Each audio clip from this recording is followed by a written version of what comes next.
tudo bem com vocês? Estou aqui hoje com a Carol e hoje a gente vai bater um papo sério.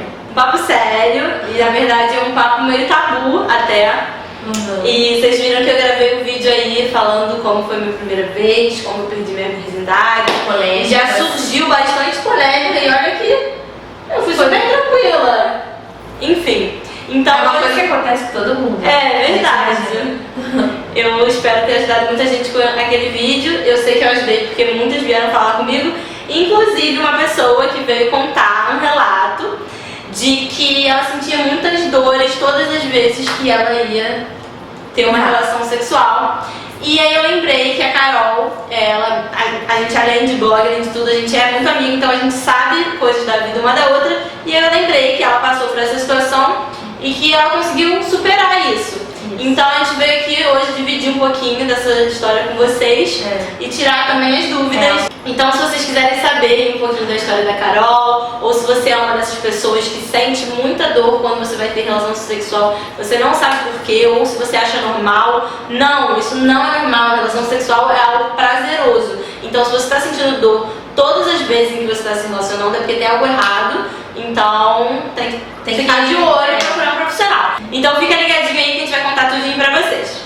So baby, pull me closer in the backseat of your Rover that I know you can. Bom, a minha história em si, eu perdi a virgindade com 17 anos. Eu achei que foi uma época normal, eu já namorava e tal. Nunca sofri nenhuma pressão na minha casa de tipo, você não pode transar. Perdi com esse meu namorado e sentia muitas dores. Nessa época eu achava normal, que tô perdendo a virgindade, meu corpo ainda tá se adaptando.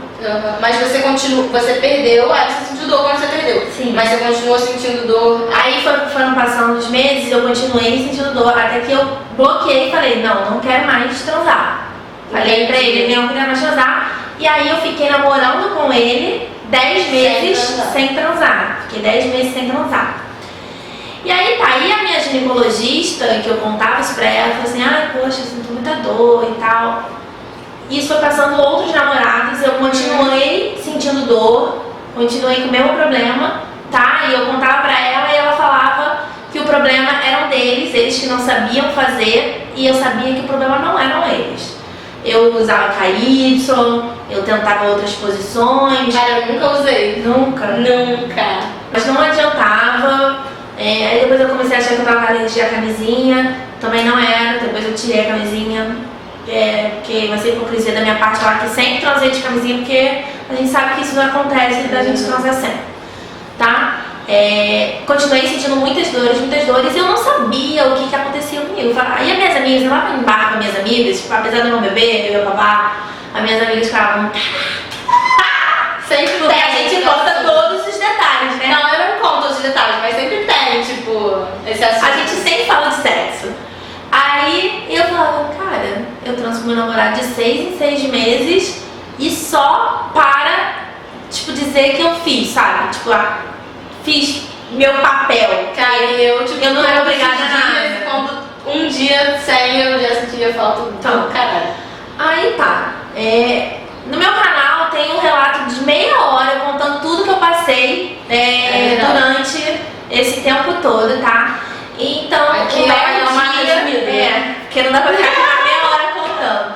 Um belo dia eu descobri que as dores que eu sentia na hora de ter relação sexual se chamava vaginismo. Aí eu fui, pesquisei e li tudo sobre vaginismo. Eu falei, cara, é isso, eu sinto isso. E tipo assim, durante esse tempo todo, é uma parada muito, eu falo até no meu depoimento que é uma parada muito pesada de falar, mas eu sentia como se estivesse sendo estuprada durante esse tempo todo. Eu ficava rezando. 10 anos da sua vida. Eu ficava rezando pra acabar logo. Por quê? O vaginismo, ele tem 2 tipos, tá? Eu recebo muito e-mail de muita gente vem falar comigo, que se identifica comigo, pedindo conselhos, pedindo ajuda, e eu sou tipo 2. Que é o pior ou é o mais branco? Mais tranquilo. O tipo 2 é assim, eu consigo penetração, mas eu sinto muita dor e depois muita ardência. Eu fico assada, tá? E o tipo 1 não consegue penetração. E tipo assim, parece que é impossível. impossível você imaginar. Aí virgem de novo. Não entra. Não entra nem dedo, tá? O tipo 1 não entra nem dedo. E o que acontece? O vaginismo, ele é uma contração involuntária do músculo vaginal. Então o seu músculo se fecha, tá? Então o tipo 1 se fecha de uma maneira que não vai entrar nada ali, você não consegue penetração. E o tipo 2, que é o meu caso, tem muitas dores eu sinto. Hoje no dia eu não sinto mais, mas eu sentia muitas dores. Mas você sentia dor no ato e depois continuava sentindo dor? Sim, no ato e depois, tá? Hoje em dia, se eu ficar muito tempo sem transar, eu vou sentir depois uma ardência. Tá? Mas no ato Mas isso é o atrito. Mas no ato Não. Não sente mais. Mas é mais o atrito do que hoje em dia o sexo em si, tá? Então é isso. Aí eu fui, marquei a médica, fui lá, conversei com ela, falei assim, cara, com certeza você tem vaginismo. Eu fui na minha médica, contei pra minha médica era minha médica de 10 anos. E nunca tinha descoberto. E ela, não, você não sabe. Ela virou pra mim e falou, não aceito que você tenha vaginismo. Mentira. Ela não aceitou que eu tinha vaginismo. Por quê? Ela falava porque ela falou assim, cara, eu vou te passar a guia, mas eu estou te passando a guia do plano de saúde porque eu te conheço há muito tempo. Mas eu não acredito nisso, não acredito no vaginismo. Ela não acreditou. E aí depois eu contei pra Nicole, que é a médica que me tratou. Ela falou que tem muitos ginecologistas que eles não aceitam isso, que não são fechados quanto a isso, mas que existem muitas mulheres com esses problemas sexuais, e esse problema sexual do vaginismo, sim, é uma coisa involuntária. O que acontece? Se você for ler na internet, o vaginismo ele pode ser causado por pressão da família, de tipo, você não pode transar de jeito nenhum, a sua mãe não quer que a pessoa trava, né? E aí você trava, ou então, por exemplo, meninas que são da igreja, que também tem essa pressão que só pode transar depois do casamento e que não transam, e aí ficam com aquela coisa na sua cabeça. No meu caso, eu nunca sofri esse tipo de coisa. E eu conto no meu vídeo que eu nunca sofri esse tipo de coisa da minha família, mas eu sofri a pressão de mim mesma. Porque eu sempre fui daquele tipo, eu não posso fazer o que me dá vontade, eu não posso transar com quem eu quiser, porque as pessoas vão falar de mim, a sociedade vai me julgar. Então, hoje em dia, eu já estou mais liberta disso também. Eu penso mais no meu prazer. Óbvio, eu não consigo, aloprar total ainda, porque é da minha personalidade. Mas eu já consigo, por exemplo, transar sem ser com o namorado. Entendeu? Eu posso transar com a pessoa que eu tô ficando, que eu estou saindo. Eu acho que vai muito mais do psicológico mesmo, de você também trabalhar esse. Eu consigo hoje ser uma pessoa mais natural. Não nessa questão de liberdade mesmo, mas você aceitar que se acontecer não vai ter nada de errado. Exatamente. Hoje eu penso assim, mas naquela época só podia ser com o namorado, tanto que eu tive um namorado que ele esperou 6 meses. Depois eu transei com ele e era aquela mesma sofrência. E eu fiquei... porque quando a pessoa sente dor, pra que você vai se martirizar? Não era nada prazeroso. Eu ficava, cara, não existe prazer em sexo. Eu só sinto dor. Parecia que eu tava sendo estuprada. E quando você descobriu que existe prazer, o que mudou? Sexo é uma coisa importante. Com certeza. Hoje é hipocrisia falar que não. Então aí eu fui e comecei o tratamento. O tratamento é fisioterapia, tá? Você vai na clínica de fisioterapeuta mesmo. Eu ia uma vez por semana na clínica, até eu fiz 10 sessões de fisioterapia e aí eu recebi alta. Em casa eu também tinha que fazer alguns exercícios, tá? Eram com mini paus, tipo assim, desde o tamanho menor, como assim, mais pau, vibrador. Você tinha que ter um vibrador? Mas ele não era de vibrar, entendeu? Ele era de silicone. Tá. Então eu tinha um pau fino, que nem um dedo, do tamanho do meu dedo. Aí ele ia crescendo e engrossando. Mas aí tu tinha que ter vários paus, são 8. Imagina, tua mãe ia ficar com 8. Não, mas isso sempre foi conversado com a minha mãe e com a minha avó, porque elas sabiam do meu problema. Então, pra elas era de boa. Então, hoje em dia eu deixo meu vibrador em cima da cama. Aí meu irmão quer levar os amigos pra dormir na casa. Você vai dormir em casa? Não, pode dormir no meu quarto, mas vai lá tirar meu vibrador da minha cama. É assim. Porque hoje em dia eu sou muito bem resolvida com relação a isso. Os dilatadores, se chama dilatador, tá? Ele vai desde o tamanho do meu dedo, por causa que tem gente que não consegue penetração nenhuma. Então ela tem que introduzir esse. Até um tamanho de um pau desse tamanho, com uma grossura assim. Kid Bengala, tipo Kid Bengala. Mas esse último, a Nicole falou que é tipo assim, seria só se eu quisesse, se eu fosse casada com um cara que fosse muito avantajado. Eu parei no penúltimo, que era um pau normal, entendeu? Aí você vai fazendo esses exercícios, ela vai te ensinar os exercícios pra você fazer em casa. Você vai botar pra cima, você vai botar tipo 30 segundos pra cima, 30 segundos pra baixo, 30 segundos pra direita, roda. Aí tipo aí também você vai comprar um vibrador também, porque você não vai se masturbar com esse vibrador, tá? Você vai fazer massagem no seu diâmetro, né, da sua vagina, para o músculo aprender a ficar relaxado. Esses são os exercícios em casa, que eu poderia fazer manutenção, mas eu não faço porque hoje em dia eu não sinto mais dor nenhuma. Como é que o seu vibrador fica em cima da cama? Não, cara, hoje em dia... O vibrador serve pra... né?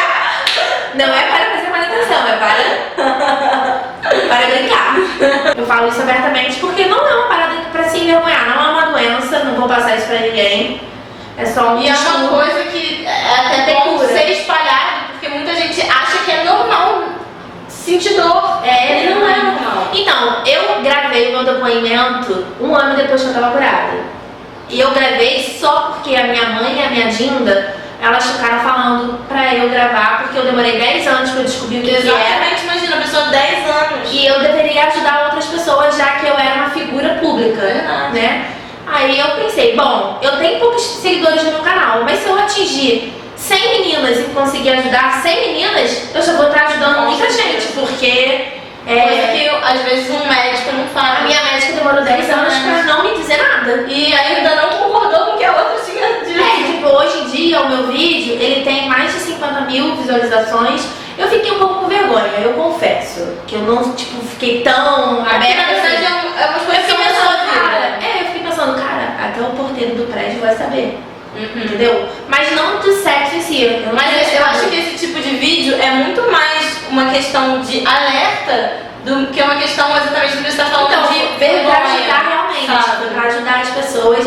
Eu recebo mensagens de mulheres casadas que nunca tiveram uma relação sexual com o marido. Então, se você tem dor na hora do sexo, pode sim ser vaginismo. Não tô aqui Não tá diagnosticando ninguém. Pode sim ser vaginismo, mas o vaginismo tem cura. Eu não vou falar que é um procedimento barato, mas eu tenho um grupo, tá, no Facebook de pessoas, elas se chamam de vagínicas, uma coisa desse tipo. No meu vídeo tem um post que vai ser direcionado pro meu blog, que lá eu boto tudo explicado, tipo, o local que eu me tratei, o local que eu comprei os dilatadores, eu boto os grupos do Facebook, que as meninas trocam informações, porque tem meninas que não têm dinheiro pra fazer a fisioterapia, então elas fazem os exercícios com os dilatadores em casa. Então eu botei tudo lá especificado pra ficar mais fácil de achar. Então eu vou até dar o vídeo pra Paty, ela vai deixar embaixo, porque aí dá pra, entra lá, pede autorização pra entrar nesse grupo, porque esse grupo é fechado, né, porque não é todo mundo que quer conversar sobre isso. É uma coisa mais comum do que a gente imagina, né? Não, eu tava vendo uma pesquisa que no nosso meio, tipo, no nosso ciclo de amizade, geralmente existem 2 pessoas que têm isso. Hoje em dia eu tenho uma vida sexual normal. Então é isso, gente. Espero muito que vocês tenham gostado de conhecer um pouquinho mais da história da Carol. Espero que a gente tenha conseguido ajudar informação pra muita gente. Mesmo que não seja você que está nos assistindo que tem esse problema, se você conhecer alguém que tem, já compartilha esse vídeo, porque a nossa intenção aí é espalhar essa informação para que todo mundo descubra aí o motivo do problema, né? A razão. Porque sentir dor não é normal. Não é normal. Então, sexo é prazeroso, gente. não deixa de entrar lá no vídeo da Carol, onde ela explica bem detalhadinho tudo.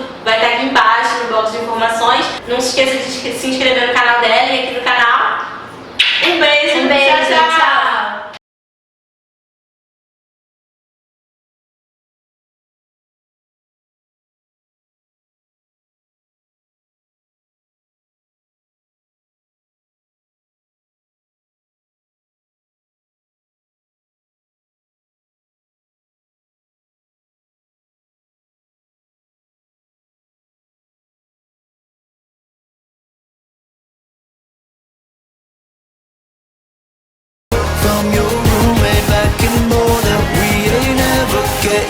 shoulder.